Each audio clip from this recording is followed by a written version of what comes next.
While no country is immune, many, where most humanity live, are more vulnerable than others.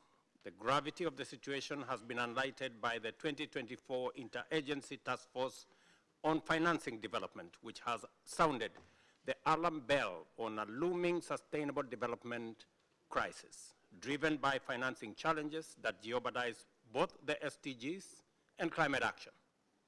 In the circumstances, the upcoming 4th International Conference on Financing for Development may be our last opportunity to make the radical changes needed to realize and realign our development priorities to meet the SDGs by 2030.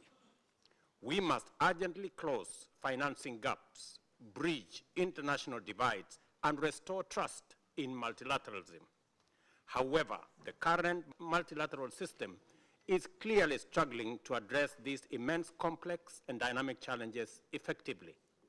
As a member of the SDG Stimulus Leaders Group, which coordinates the mobilization of financial resources needed to accelerate global progress towards 2030 agenda.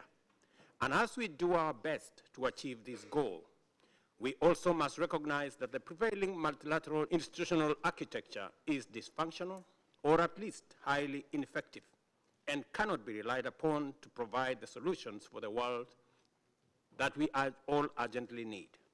This is why countries are increasingly turning to innovative, homegrown approaches to solve their most pressing problems. To achieve the SDGs, we must address the structural and financial issues hampering multilateral institutions, particularly their negative impact on developing countries. These challenges include limited fiscal ability, rising debt, unfair credit rating frameworks, and an uneven interest rate regime. In the face of deteriorating global economic conditions worsened by relentless climate crisis, these weaknesses limit the opportunities, especially in low-income countries. Today, 1 in 3 developing countries is at risk of defaulting on their debt obligations. The role of unfair and unjust global financial system is compounding economic crisis and deepening inequalities. Development financing is not keeping pace with the economic realities and urgent needs of the developing world. Consequently, the gap between developing world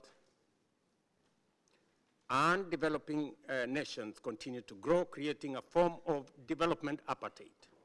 The Addis Ababa Action Agenda designed to address these challenges has lost momentum, with only 15% SDGs on track. To reimagine globalization, to bring in developing countries and poor communities in rich countries who have been left on the margins of today's world by ensuring the voice and representation of low-income countries, more to countries in need, and I'm pleased to say clauses.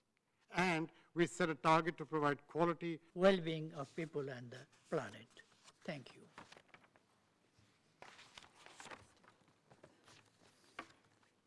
Before I open the floor, I would like to, in limited time available, this will be strictly implemented, allotted speaking time, some sense-setting remarks before we proceed to the list of speakers for this dialogue.